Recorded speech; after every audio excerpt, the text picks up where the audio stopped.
നാലാമത്തത് നബി സല്ലല്ലാഹു അലൈഹി വസല്ലം തങ്ങളുടെ ഉപദേശം, സ്വർഗത്തിലെത്താനുള്ള അമലാണ് ചോദ്യം. ഉത്തരം വസല്ലു ബില്ലൈൽ വന്നാസു നിയാം. എല്ലാവരും ഉറങ്ങുമ്പോൾ മോനങ്ങ് എണീച്ചിട്ട് തഹജ്ജുസ്കരിച്ചേക്ക്. തഹജ്ജുസ്കരിക്കൂന്ന് മാത്രം പറഞ്ഞാൽ പോരെ? എല്ലാവരും ഉറങ്ങുമ്പോൾ തഹജ്ജുസ്കരിക്കാന്ന് എന്തിനാ പറഞ്ഞത്? എല്ലാവരും പല തെറ്റുകുറ്റങ്ങളിലും പല കാര്യത്തിലും എൻഗേജ് ആകുമ്പോൾ അവിടെ നമ്മളൊരു നന്മ ചെയ്താൽ അതിന് സാധാരണ കൂലിയല്ല ഉണ്ടാവുക. ഉദാഹരണം പറഞ്ഞാൽ അങ്ങാടി, മാർക്കറ്റ്, ടൗണ്, അവിടെ കുറേ ഹറാമുകൾ നടക്കുന്ന സ്ഥലമാണ്. ഉദാഹരണം പറഞ്ഞാൽ വില കയറ്റി പറഞ്ഞ്, ചരക്കിനില്ലാത്ത ക്വാളിറ്റിയൊക്കെ പറഞ്ഞ്, സ്റ്റോക്ക് വളരെ കുറവാണ്, നിങ്ങൾ പറഞ്ഞുകൊണ്ട് അങ്ങനെ എത്തിച്ചതാണെന്നൊക്കെ പറഞ്ഞ് കളവ് പറഞ്ഞിട്ട് കച്ചവടം നടത്തുന്നത് സർവ്വസാധാരണയായിരിക്കും. വഞ്ചിക്കുക അതും സർവ്വസാധാരണയായിരിക്കും. വാക്തത്വം ലംഘിക്കുക, ഇങ്ങനെ മുനാഫിഖീങ്ങളെ പണി കുറേ നടക്കും ടൗണിൽ, മാർക്കറ്റിൽ. അവിടെ ഒരാൾ വിശ്വസ്തനായ കച്ചവടക്കാരനായാൽ അയാൾക്കുള്ള ഓഫർ സാധാ സ്വർഗമല്ല, പിന്നെ നബിമാരുടെ കൂടെ സ്വർഗം. കാരണം ചുറ്റുവട്ടത്ത് മുഴുവൻ തെറ്റുകുറ്റങ്ങൾ നടക്കുമ്പോൾ ഒരു ഹറാമും ഇല്ലാതെ, ഒരു കളവും പറയാതെ, ഇല്ലാത്ത ക്വാളിറ്റി പറഞ്ഞ് പറ്റിക്കാതെ കച്ചവടം നടത്തിയാൽ തീർന്നിട്ടില്ല.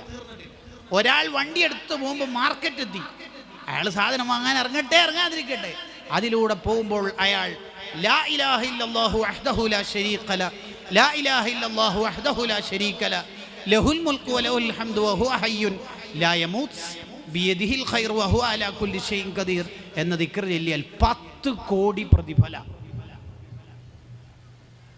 ലക്ഷക്കണക്കിന് തെറ്റുകുറ്റങ്ങൾ സ്പോട്ടിൽ പൊറുക്കപ്പെടും, ലക്ഷക്കണക്കിന് ദറജ അയാൾക്ക് വർദ്ധിക്കും. ഇത്ര ചെറിയ ദിക്റിന് ഇത്ര വലിയ പ്രതിഫലം. യെസ്, ഈ പ്രതിഫലം കേട്ടിട്ട് സ്വഹാബത്തും താബീങ്ങളും ടൗണിൽ സാധനം വാങ്ങാൻ ഇല്ലെങ്കിൽ തന്നെ ടൗണിൽ പോയിട്ട് ഇത് ചൊല്ലിയിട്ട് തിരിച്ചു വരും. കാരണം എന്തിനാ ഈ ലക്ഷക്കണക്കിന് കൂലി കളയുന്നു? അതിൻ്റെ കാരണം ടൗണിൽ മുഴുവനും തെറ്റുകുറ്റങ്ങൾ നടക്കുന്ന സ്ഥലം. ആ സ്ഥലത്തൂടെ പോകുമ്പോൾ നീ അള്ളാഹിനെ ഓർമ്മിച്ചാൽ, അവിടെ ആരും അള്ളാഹിനെ ഓർമ്മിക്കാത്തോണ്ടാ പച്ച കളവറിട്ട് പറ്റിച്ചിട്ടും പാവങ്ങളെ പറ്റിച്ചിട്ടൊക്കെ ഇങ്ങനെ ഫ്രൂട്ട്സും പച്ചക്കറിയും അല്ലെങ്കിൽ ജസ്റ്റ് ലോഡ് കോഴി എടുക്കാൻ വേണ്ടിയിട്ട് കല്യാണ വീട്ടിൽ നിന്ന് വണ്ടി വന്നപ്പോൾ, വണ്ടി വരുന്നത് അവിടെ നിന്ന് വിടുമ്പോൾ അറിയിക്കണേ എന്ന് പറഞ്ഞപ്പോൾ കോഴിക്കടക്കാരൻ കാമണിക്കൂർ മുമ്പ് അറിയിക്കണേ എന്ന് പറഞ്ഞപ്പോൾ എല്ലാ കോഴിക്കും നല്ലോണം വെള്ളം കൊടുത്തു. എന്തിന്? തൂക്കൊന്ന് കൂടിക്കിട്ടട്ടെ എന്ന്. ഒരു ഉദാഹരണം പറയാം, തൂക്കൊന്ന് കൂടിക്കിട്ടട്ടെ. അങ്ങനെ അള്ളാഹിനെ ഓർമ്മിക്കാതെ പല മോഡലിലും പറ്റിച്ച് നടക്കുമ്പോൾ നീ അള്ളാഹിനെ ഓർമ്മിച്ചല്ലോ, അപ്പൊ നിനക്ക് ചില്ലറ കൂലി തന്നാ പോരാ, ലക്ഷക്കണക്കിന് കൂലി കിട്ടും. ഇതാണ് ഇസ്ലാമിന്റെ ഒരു സിദ്ധാന്തം. ചെറുപ്പക്കാരി ഇബാദത്ത് ചെയ്യുമ്പോൾ പ്രായമുള്ള മനുഷ്യന്മാര് ഇബാദത്ത് ചെയ്യുന്നതിനേക്കാൾ കൂലി കിട്ടാനുള്ള കാരണം എന്താ? ഷാഫി ഇബാദത്തില്ല. എന്താ അതിന്റെ കാരണം? ചെറുപ്പക്കാർക്ക് തെറ്റുകുറ്റങ്ങൾ ചെയ്യാനുള്ള സാഹചര്യം കൂടുതലാണ്. നാലുപാടും ഹറാമുകളിലേക്ക് മാടി വിളിച്ചുകൊണ്ടിരിക്കുന്ന, തെറ്റുകൾ അഭിമാനമായി കൊണ്ടിരിക്കുന്ന ക്യാമ്പസുകൾ, തെറ്റുകുറ്റങ്ങൾ ഏറ്റവും നല്ല കാര്യമായി കൊണ്ടിരിക്കുന്ന ചുറ്റുവട്ടങ്ങൾ. ആ കാലത്ത് ഒരു മോൻ നല്ല മോനായി SSFകാരനായി സുന്നത്ത് ജമാഅത്തുകാരനായി നടക്കുമ്പോൾ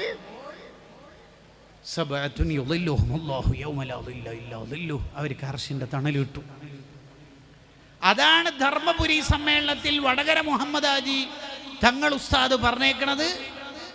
SSFകാരെ നിങ്ങൾ അർശിന്റെ തണലിലാണ് എന്ന് പറഞ്ഞാൽ, നമ്മൾ SSFകാരായി ജീവിച്ചാൽ, സുന്നത്ത് ജമാഅത്തിലായി ജീവിച്ചാൽ, യുവത്വം അള്ളാഹുവിൻ്റെ പൊരുത്തത്തിലായി ചെലവഴിച്ചാൽ നമുക്ക് അള്ളാഹിൻ്റെ തണലുണ്ട്. ഇനി ഇതിനെ മനസ്സിലാക്കുക. വസുല്ലു ബില്ലൈൽ വന്നാസു നിയാം. എല്ലാവരും കൂർക്കം വലിച്ച് ഉറങ്ങുമ്പോൾ, സുഖനിദ്രയിലാവുമ്പോൾ നീ എണീറ്റ് നിസ്കരിക്കാൻ കുറച്ച് കഷ്ടപ്പാടുണ്ട്. അത് ളുഹർ നിസ്കരിക്കണ ഫീലിംഗ് അല്ല, അത് കുറച്ച് കഷ്ടപ്പാടുണ്ട്. 4:35 ആയിട്ടുള്ളൂ, ബാങ്ക് കൊടുക്കാനായിട്ടില്ലല്ലോ. മനസ്സ് പറയും ശരീരം നന്നായിട്ട് ഉറങ്ങണം എന്ന് പറയും. നല്ല തണുപ്പുണ്ടെന്ന് കാലാവസ്ഥ പറയും. ചുറ്റുപാട് പലപ്പോഴും നിന്നെ സുഖിപ്പിക്കും. അന്നേരം നീ ഒരു 6 സ്റ്റെപ്പ് നടന്നിട്ട് അറ്റാച്ച്ഡ് ബാത്റൂമിലേക്ക്, ആ ബാത്റൂമിലിട്ട ചെരുപ്പ് ചവിട്ടുമ്പോൾ അതിൻ്റെ തണുപ്പ് നിൻ്റെ കാലിന് തട്ടിയിട്ട് ഉറക്കിൻ്റെ പകുതി പോകും. ഒന്നെടുക്കാൻ നിൻ്റെ കയ്യിലേക്ക് വെള്ളത്തിലോടുകൂടി ആ ഉറക്ക് പൂർണ്ണമായി പോയി. ഈ 6 സ്റ്റെപ്പ് നടക്കുമോ അല്ല സിറാത്ത് പാലത്തിൽ ആയിരക്കണക്കിന് കൊല്ലം സഞ്ചരിക്കുമോ? ഏതാണ് വേണ്ടത്? ആ സിറാത്ത് പാലത്തിലെ നടത്തം നിനക്ക് ഒഴിവാവണോ അല്ല ഈ 6 സ്റ്റെപ്പ് നടക്കും? എന്താ ചെയ്യുന്നത്? ബുദ്ധി ഉണ്ടെങ്കിൽ പറയും വസുല്ലു ബില്ലയിൽ വന്നാസുനിയാം, ഞാൻ തഹജ്ജുദ് നിസ്കരിച്ചോളാം. ഇനി അറ്റാച്ച്ഡ് ബാത്റൂം അല്ലെങ്കിൽ ഒരു 12 സ്റ്റെപ്പ് സെൻട്രൽ ആളുണ്ടാവും ബാത്റൂം അത് കൊടുക്കാനേ. ഒന്ന് നടക്കാം. ബെഡിൽ നിന്ന് എണീറ്റിട്ട് ബാത്റൂമിലേക്കുള്ള ദൂരമാണ് നമ്മുടെ ജീവിതത്തിൻ്റെ അളവ് പോലെ. നടക്കോ ഇല്ലയോ? എത്ര കാല ചെറുപ്പക്കാരികളെ ഈ തഹജ്ജുദൊക്കെ വയസ്സന്മാർക്ക് വിട്ടുകൊടുക്കല്? എത്ര കാലം ഇത്? കുറയാല്ല അവർ മാത്രം. ഈ തെങ്ങ് ഏറ്റവും കൂടുതൽ തേങ്ങ തരുത്ത അതിൻ്റെ യുവത്വകാലത്താ. പശു ഏറ്റവും കൂടുതൽ പാല് തരുത്ത അതിൻ്റെ യുവത്വകാലത്താ. നമ്മളെ നാട്ടിൽ ഏറ്റവും കൂടുതൽ പള്ളിയിൽ സുബഹിക്കുള്ളത് വയസ്സന്മാരുമാണ്. ഇത് എത്ര കാലം അവർക്ക് വിട്ടുകൊടുക്കുക? എത്ര കാലം നമ്മൾ വിട്ടുകൊടുക്കും? 10 വയസ്സ് തികയുന്നതിന് മുമ്പ് അബൂ യസീദുൽ ബിസ്താമി റളിയല്ലാഹു അൻഹു ഉപ്പാനെ കണ്ടിട്ട് തഹജ്ജുദ് ആരംഭിച്ച ആളാ. 10 വയസ്സ് എത്തുന്നതിന് മുമ്പ്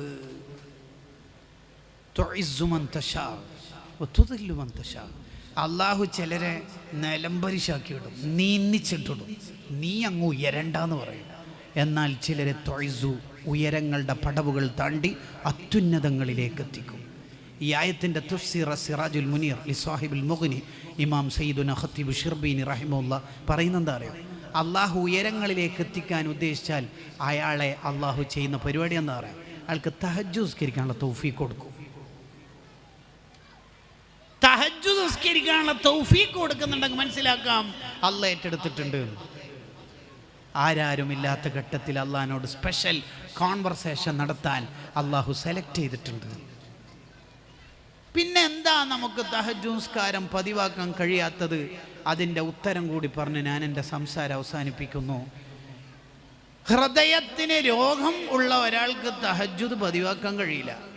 അസൂയ, കിബിർ, എന്നെ എല്ലാവരും ബഹുമാനിക്കണം, പുകഴ്ത്തണം, ഇത്തരത്തിലുള്ള ചിന്ത കൊണ്ട് നടക്കുന്നവന് തഹജ്ജുദ് പതിവാക്കാനും കൊണ്ട് നടക്കാനും കഴിയില്ലെന്ന് ഇമാം ഷഅറാനി റളിയല്ലാഹു അൻഹു പറയുന്നുണ്ട്. രാത്രി മുഴുവൻ ഉറക്കൊഴിഞ്ഞ് ഇബാദത്ത് ചെയ്ത മഹാന്മാരുടെ ജീവിതം നമ്മൾ കൂടുതൽ വായിച്ച് സ്വർഗത്തിലേക്ക് എത്താനുള്ള പണിയെടുക്കണം. ഈ 4 കാര്യവും പറഞ്ഞിട്ട് നബി സല്ലല്ലാഹു അലൈഹി വസല്ലം തങ്ങൾ പറഞ്ഞു, തദ്ഖുലുൽ ജന്നത ബിസലാം, മലക്കളുടെ ആശീർവാദത്തോടെ മോനെ അബൂ ഹുറൈറ സ്വർഗത്തിലേക്ക് എത്തണം. അള്ളാഹു നമുക്ക് ഈ ഹദീസിൻ്റെ ബർക്കത്ത് കൊണ്ട് തൗഫീഖ് നൽകുമാറാവട്ടെ. സയ്യിദ് അവർകൾ നമ്മുടെ സദസ്സിലേക്ക് വരുന്നുണ്ട്. അള്ളാഹു ആഫിയത്ത് നൽകുമാറാവട്ടെ. നമ്മുടെ എല്ലാ നേതൃത്വത്തിനും സാദാത്തുക്കൾക്കും ഉലമാഇനും ആഫിയത്ത് ദീർഘായുസ് നൽകുമാറാവട്ടെ. ഒരുപാട് ആൾക്കാർ ദുആ ചെയ്യാൻ പറഞ്ഞിട്ടുണ്ട്.